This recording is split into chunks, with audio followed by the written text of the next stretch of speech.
Agora iniciou. Bom, então essa aula vai ser a aula 6 de Biologia B. A gente vai trabalhar com zoologia hoje, uma aula introdutória sobre zoologia. Eu vou apresentar aqui, apresentar a aula.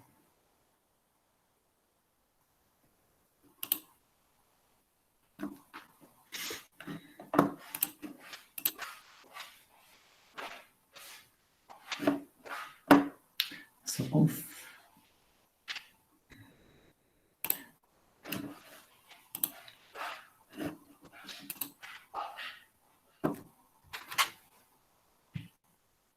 é isso. Então vamos iniciar. O que seria a zoologia, né? A zoologia, ela é uma área da biologia que ela tanto estuda, ela tenta, na verdade, através dos estudos, compreender e classificar os animais, que fazem parte do reino animal. Daí, vendo esse esqueminha aqui embaixo, a gente vê que o reino animalia é um grupo à parte dos outros reinos. Bom, então, o que significa, na verdade, a palavra zoologia? Ela vem do grego, né? A junção de duas palavras gregas, que é zoon, que remete a animais, e logos, que é estudo. A gente tem inúmeras palavras, tanto da zoologia, a própria biologia, que bio vem de vida e logia, logos vem de estudo, que é o estudo da vida, no caso esse é o estudo dos animais. Bom, os animais, na verdade não, eu coloquei aqui a foto de um porquinho, mas o que compreende os animais no reino animal, na verdade, são inúmeras formas de vida, até as mais, assim, vamos colocar mais complexas, como os mamíferos, até as menos complexas, mas a gente tem um termo na biologia que a gente usa, que é o basal, que é um termo que remete a organismos mais simples, não que eles sejam menos desenvolvidos, mas eles são mais simples, assim, colocando numa escala evolutiva. E eles surgiram aproximadamente há 600 milhões de anos, lá no período pré-cambriano, que era onde um período que houve uma grande explosão de vida na Terra, e foi onde que a gente tinha outras formas de vidas mais arcaicas, mais antigas, e os animais surgiram nesse período. Aqui tem uma ilustração de um ciclo da formação da Terra até os dias atuais, mostrando a origem de diferentes grupos não só de animais, mas diferentes grupos de formas de vida, que a gente pode ver 600 milhões de anos nessa finalzinho aqui dessa parte laranja, que é no final do pré-cambriano, e posteriormente a gente tem assim ainda assim uma maior explosão de vida, de diversificação da vida após esse período. Até os dias atuais, que a gente passou por inúmeras extinções, acho que, se eu não estiver enganado, 99% da vida que existiu na Terra já foi extinta. A gente passou por cinco grandes extinções, estamos vivendo a sexta grande extinção, decorrente dos efeitos que o ser humano tá causando na Terra. Então a gente está vivenciando hoje uma grande extinção de diferentes formas de vida. Bom, então quais são as características desse reino, do reino animal?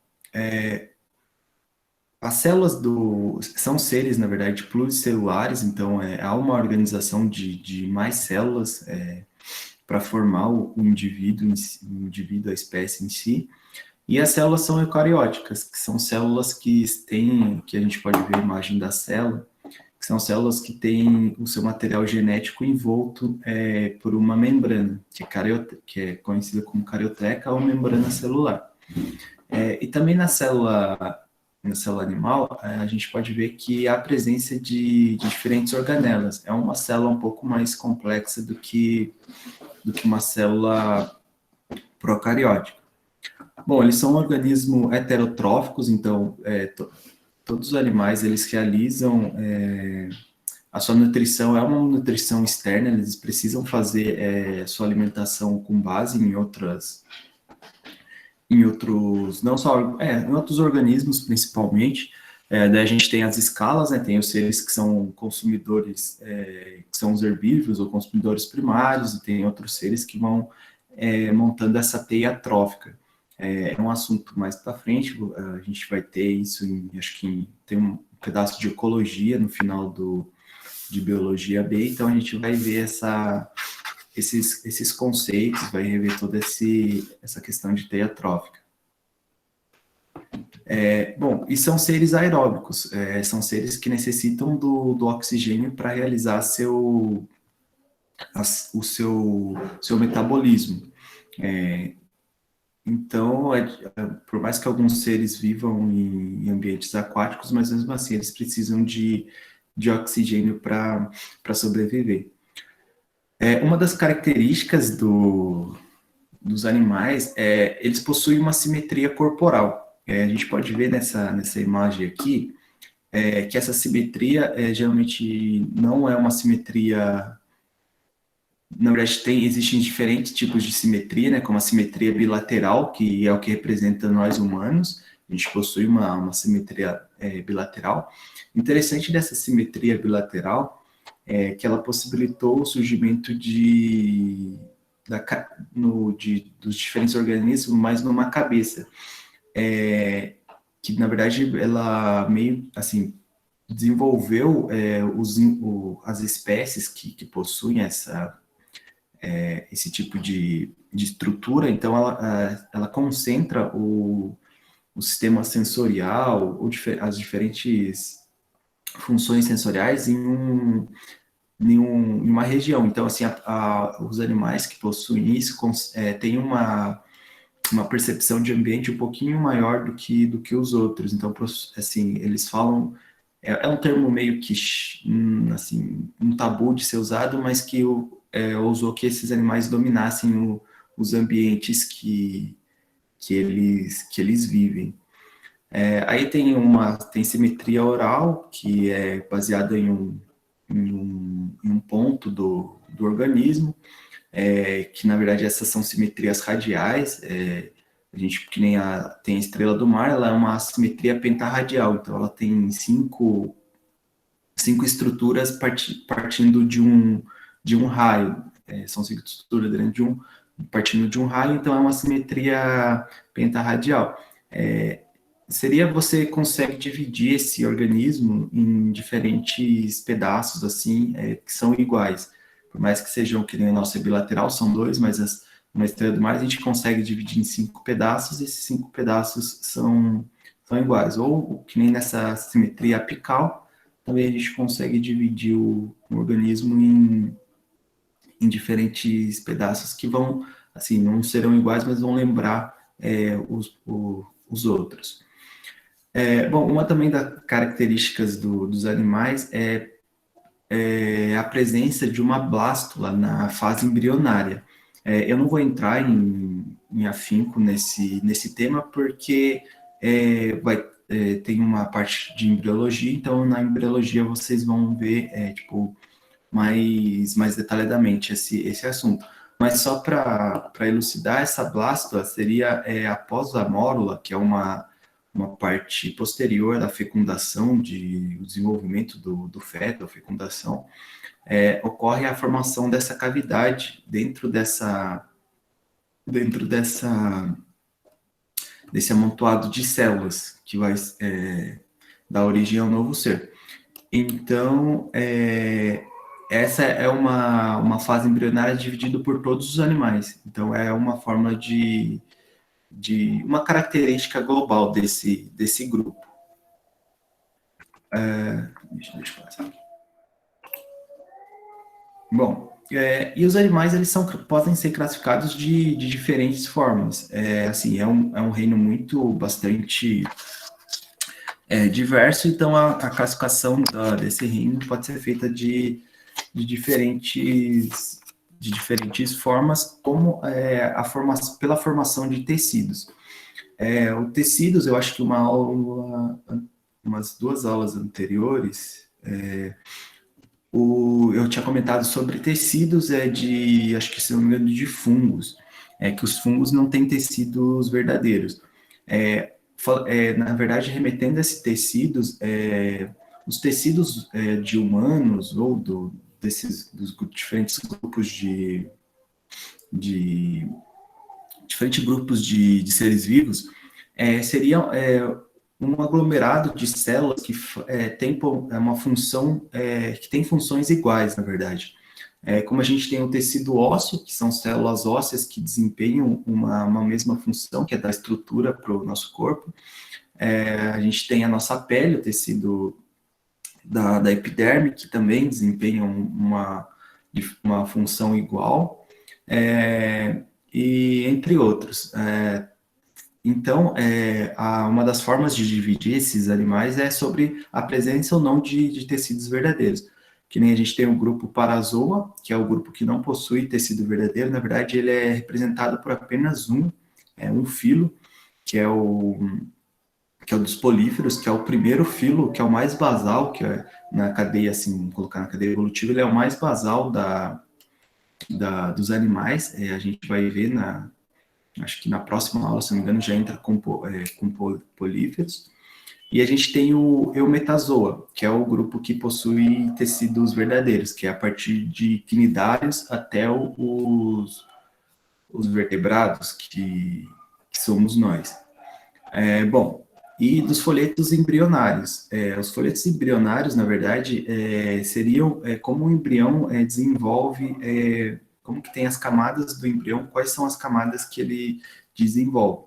E esses folhetos germinativos, na verdade, eles formam os órgãos e tecidos posteriores ao desenvolvimento do embrião. Então, a gente tem os diblásticos, que possuem 2 folhetos embrionários, que é uma ectoderme e uma endoderme. Então, a ectoderme vai gerar alguns tipos de órgãos, tecidos, e a endoderme outros tipos de estruturas. E a gente tem os tribrásticos, que possuem 3 folhetos embrionários, que além da ectoderme e da endoderme, tem a mesoderme. E essa mesoderme, ela tem um desempenho, um papel também na classificação dos organismos tribrásticos.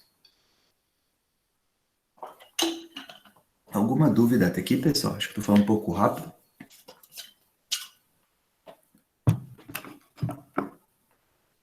Nenhuma? Só lembrando que os políferos, eles são, na verdade, eles são considerados ablásticos, porque ele no estágio de divisão inicial, eles não possuem tecidos, não possuem folhetos embrionários. Então, assim, eles são, não há essa divisão de como que de qual estrutura qual faixa do desenvolvimento vai gerar os outros tipos de células, até porque eles são um grupo que não apresentam tecidos verdadeiros, então as células deles não têm uma diferenciação de funções, as células fazem as mesmas funções, todas as células fazem as mesmas funções, então, assim, por isso que eles são considerados também sem nenhum folheto embrionário. Bom, e partindo para um outro tipo de classificação, dentro dos tecidos, dos organismos tribrásticos, como eu apresentei, que possuem três tipos de folhetos embrionários, aqui acho que nessa imagem, a primeira é até melhor de ver, a gente vê a endoderme, a mesoderme e a ectoderme. Possuem a classificação também pela formação de celoma. Celoma é uma cavidade que esses organismos possuem para fazer um arranjo dos órgãos ou outras estruturas. Que nem a gente tem essa parte do tórax, é o nosso celoma, onde é organizado, na verdade, todos os órgãos, pulmões, o nosso intestino, os diferentes órgãos, eles ficam, o coração, eles ficam alojados vamos colocar nesse espaço. Então, esse espaço é conhecido como celoma, é meio que uma proteção também para esses órgãos. Então, a gente tem uma diferente classificação desses três, que nem a gente possui os acelomados, que não possuem o celoma, ele não possui essa cavidade para arranjo de alguns órgãos ou outras estruturas. Tem os pseudocelomados, que é uma cavidade similar ao celoma, porém ela não é formada não é formado entre essas estruturas, a meso e a endoderme. Então ele não tem uma diferenciação, não é uma cavidade formada realmente para o abrigo desses órgãos ou outras estruturas. E tem os celomados, que são os grupos, que é um grupo bastante diverso também, a gente faz parte, acho que não vou lembrar o nome, a classificação de minhocas, acho que anelídeos, se eu não me engano é anelídeos, a partir dos anelídeos já são organismos celomados. E a gente entra também acho que na classificação mais abrangente que todo mundo usa, que é a presença de vértebras ou não, que é os invertebrados ou os vertebrados. Dentro do grupo dos invertebrados, a gente tem bastante contato com os insetos, os próprios anelídeos, entre outras, e tem os vertebrados, que é o que possuem essa coluna vertebral que dá sustento ao corpo. Bom, e aí a gente entra um pouco na reprodução dos animais. Bom, os animais, eles possuem dois tipos de reprodução, que é a reprodução assexuada e a reprodução sexuada. Bom, a reprodução assexuada é uma reprodução onde não há troca de genes entre os indivíduos da mesma espécie. Um grande déficit desse tipo de reprodução é que ela não consegue criar uma diversificação de genes, não consegue apresentar uma diversidade genética nos novos indivíduos que vão ser gerados. Então, a gente tem diferentes tipos de reprodução assexuada, é uma reprodução, assim, apresenta também suas vantagens, até por não precisar de um parceiro para ocorrer a reprodução, e há um gasto menor de energia também nessa reprodução, porque às vezes, que nem os mamíferos, tem que carregar o feto por um período de tempo, isso é muito gasto de energia principalmente para a fêmea que ocorre, também ao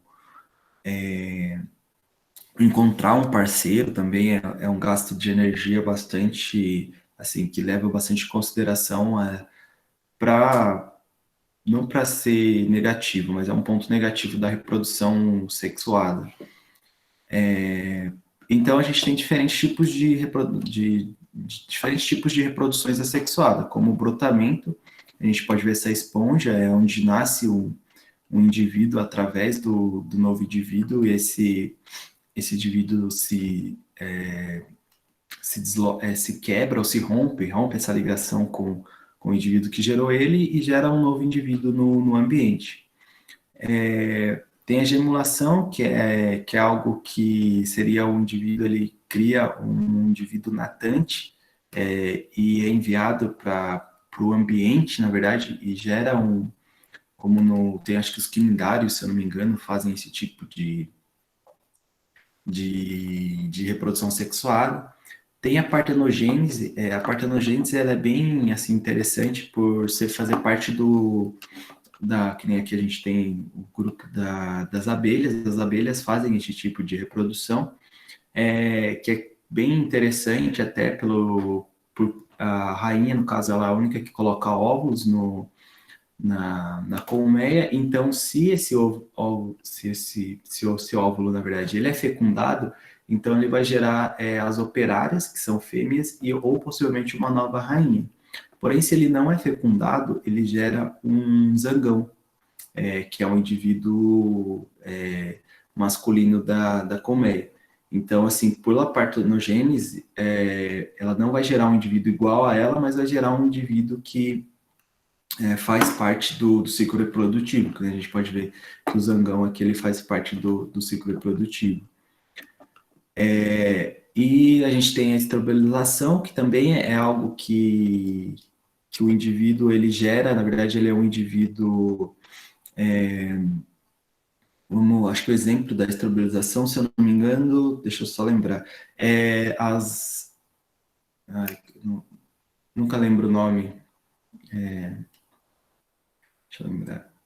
As águas-vivas, lembrei. As águas-vivas que elas geram um indivíduo assim também, é diferente do que ela é, e esse indivíduo ele fica livre até o crescimento dele, o crescimento até a forma, na verdade, final.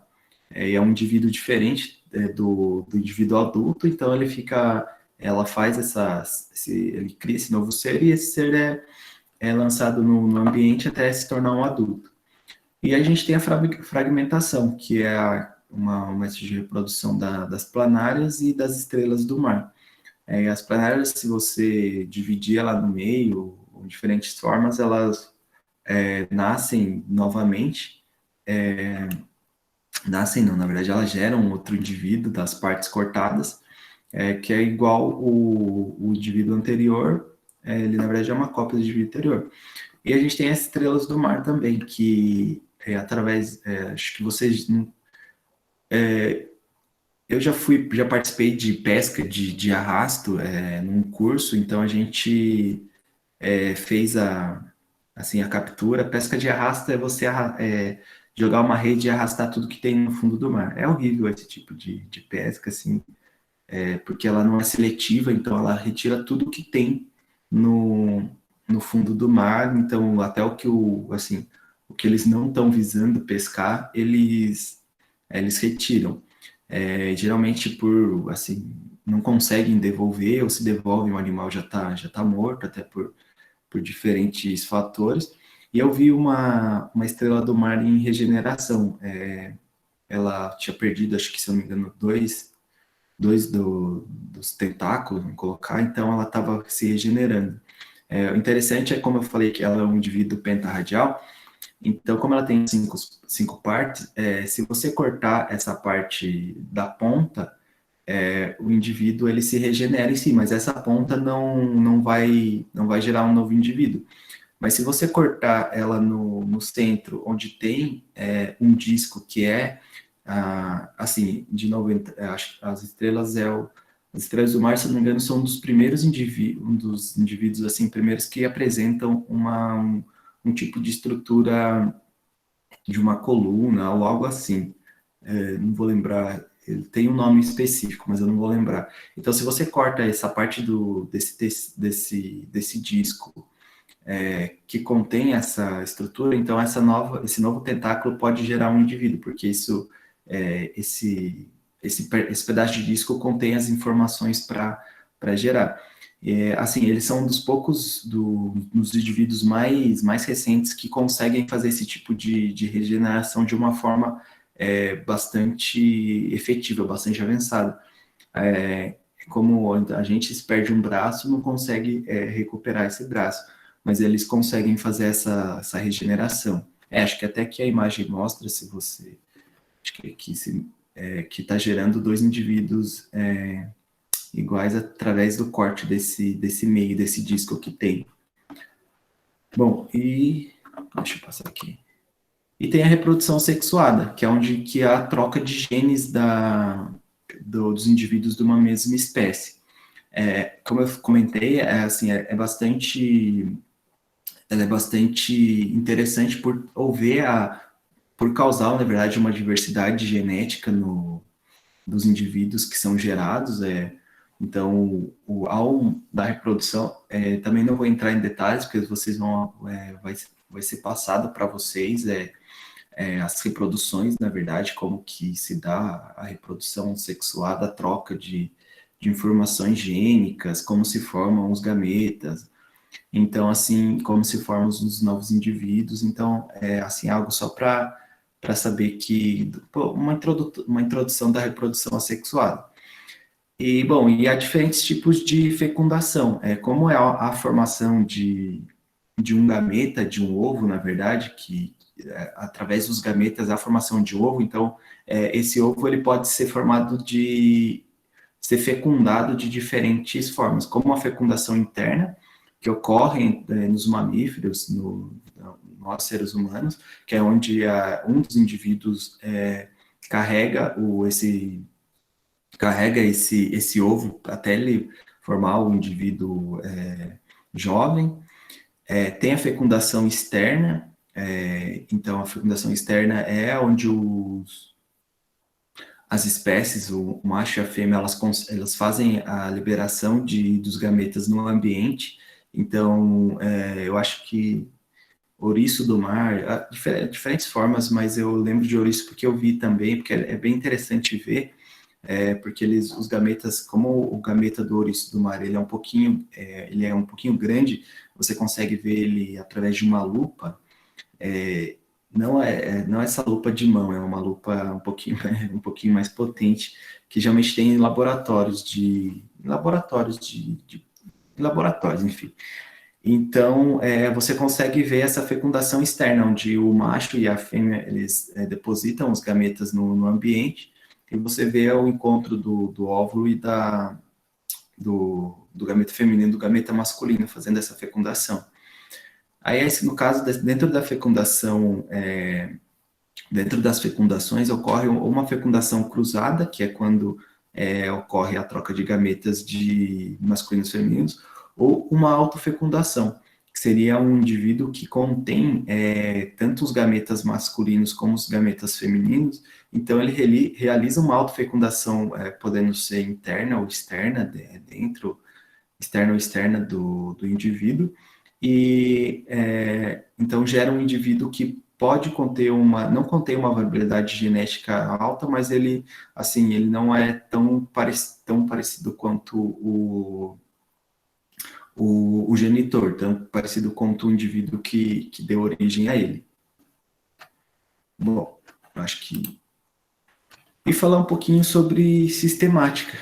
Sistemática, assim, eu falei bastante dessa divisão, dessa classificação dos indivíduos, dos animais, mas não dá para deixar de falar de que ramo da biologia que realiza esse estudo, que realiza essa classificação, que é a sistemática. Então, ela visa um estudo de toda a biodiversidade, não só de animais, não só do reino animal, mas ela visa estudar toda a biodiversidade do planeta e fazer uma classificação. Eu tinha uma professora na universidade que ela sempre falava que ela dava ecologia para gente, e ela sempre falava que o ser humano tem essa mania de colocar tudo em caixinha. E, assim, ela falava que era motivo de brigas diferentes estudiosos, porque sempre a pessoa achava que a classificação dela era melhor que a outra, ou senão que o indivíduo que estava classificado de um jeito tinha que ser classificado de outro. E, assim, a sistemática, inicialmente, ela se utilizou da taxonomia para fazer essa classificação, que é o estudo da estrutura dos organismos, assim, geralmente as estruturas os corpos mais aparentados eram colocados assim, vamos colocar em caixinhas iguais, ou em ordens iguais, essas coisas. E a modernidade, na verdade, dos métodos científicos, das diferentes formas de estudo, começou a mudar um pouquinho dessa classificação. Porque hoje a gente tem bastante, hoje, na verdade, é usado muito estudos genéticos para classificar os organismos. Essa eu acho que, assim, que nem sei, eu acho que é uma árvore da vida que mostra, assim, tanto a classificação, mas o aparentamento dos diferentes organismos. A gente tem aqui os animais saindo em uma dessas flechinhas.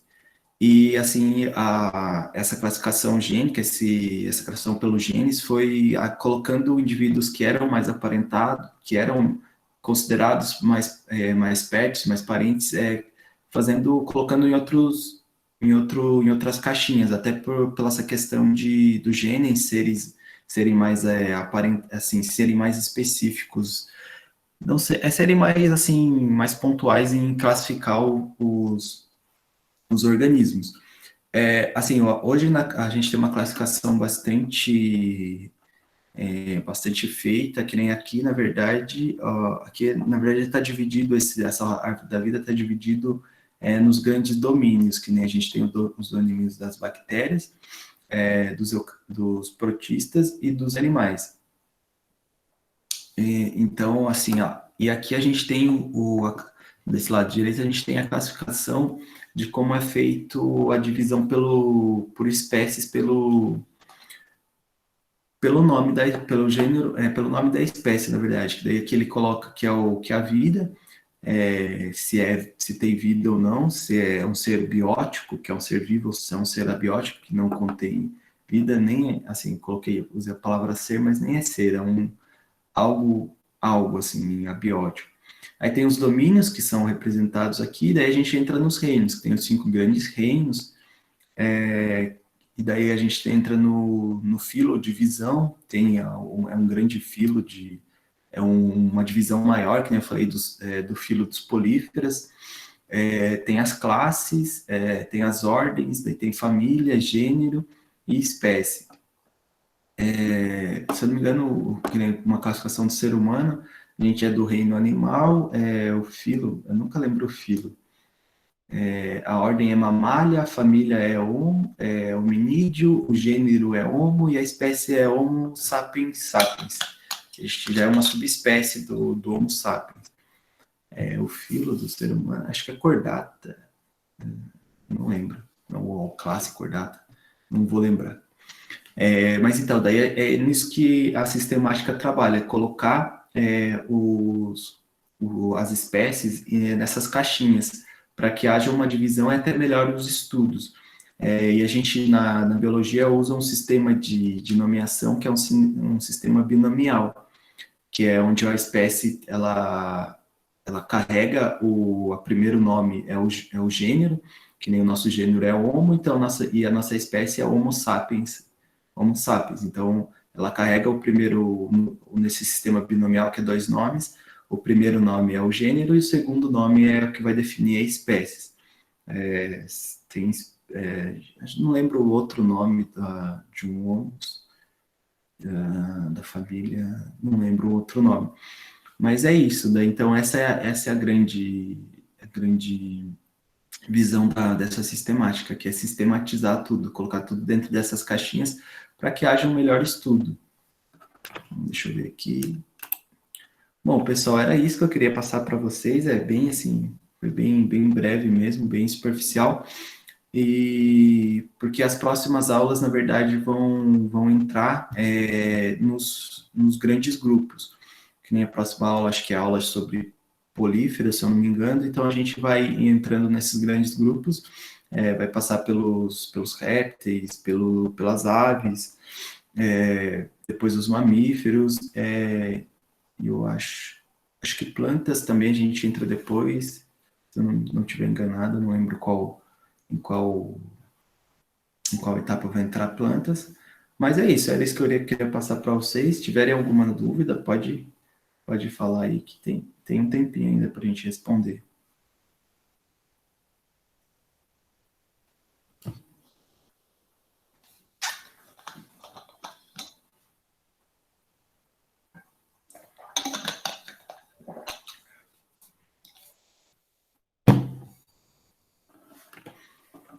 Ninguém tem dúvidas? Obrigado, Matheus. E lembrando que vocês podem, tiver alguma dúvida, eu vou mandar essa aula gravada e, e a apostila com as questões. Aí na semana que vem a gente trabalha essas dúvidas que foram ficando das questões e também dessa aula.